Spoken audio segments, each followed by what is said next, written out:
Guys এই ভিডিওটা আমাকে বানাতেই হবে, আমার এতটা ভালো লেগেছে গানটা, তো সেই জন্য আমি বিফোর পার্ট আগে শ্যুট করবো, তো তারপরে আমি আফটার পার্ট শ্যুট করবো। তো তার জন্য আমি এইভাবেই শ্যুট করবো ভাবছি, বিফোর পার্টটা দেন আফটার পার্ট।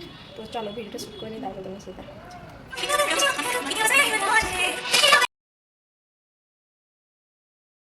তো আমার বিফোর পার্টটা শ্যুট করা হয়ে গেছে, মানে মোটামুটি একটা ক্লিপ নিয়ে নিয়েছি। তো এরপরে আমি মেকআপ করবো, ড্রেসিং করবো, তো সবাই তোমার সাথে শেয়ার করবো। তো দেখতে থাকা অবশ্যই, চলো কেমন লুকটা আসে। তো ভাবছি চলো দেখা কিছু একটা করবো। আজকে শ্যুটের জন্য লুকটার জন্য বিশেষ করে তো কিছু ফুল লাগবে আমার, তো সেই জন্য আমি ফটাফট চলে এসেছি বাগানে ফুলগুলো তুলতে। এই যে ব্যাকগ্রাউন্ড কিছুটা এরকম ওড়না দিয়ে সাজিয়েছি, আর এই যে এই শাড়িটাকে ড্র্যাপিং করবো, আর সুন্দর ব্লাউজটার সাথে।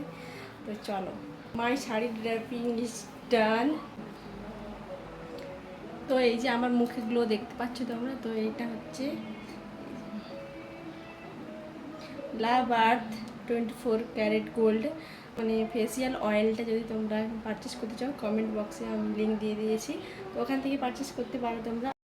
তো দেখতে পাচ্ছ আমি ফেসিয়াল অয়েলটা ইউজ করছি, তারপরে হালকা একটুখানি ফাউন্ডেশন মানে লাগিয়েছি আমার পুরো মুখটাতে, দেখতে পাচ্ছ কতটা গ্লো করছে। তো তো খুব ভালো একটা প্রোডাক্ট, তোমরা পারচেস করতে চাইলে অবশ্যই করতে পারো। আমি আর এখন এই যে আই মেকআপটা করে নেব।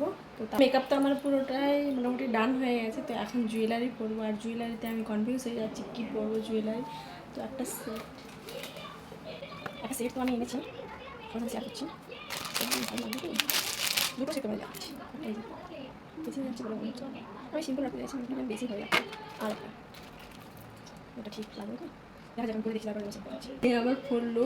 তো আমি এখানে একটা টিকলি লাগাবো হচ্ছে, আমার কাছে নেই, তো আমি এই কানের এটা দিয়ে বানিয়েছি, বারবার খুলে যাচ্ছে।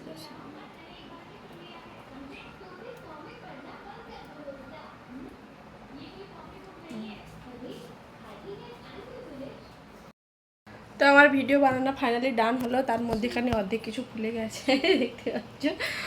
তো ভিডিওটা কেমন লাগছে অবশ্যই কমেন্ট করে জানা, আর আমার লুকটা কেমন লাগছে আজকে রাধারানীর লুকটা, তো সেটাও অবশ্যই কমেন্ট করে তোমাদেরকে জানাতেই হবে। তো চলো একটা লাইক করে দিও। আর ভিডিও বানানোর পরে সব কিছু ছড়িয়ে ছিটিয়ে আছে, এগুলো এখন গোছাতে হবে। তো টাটা, আজকের মতো টাটা, অনেকটা টাইম হয়ে গেছে আর এখন আমার হালত একদম খারাপ। চলো।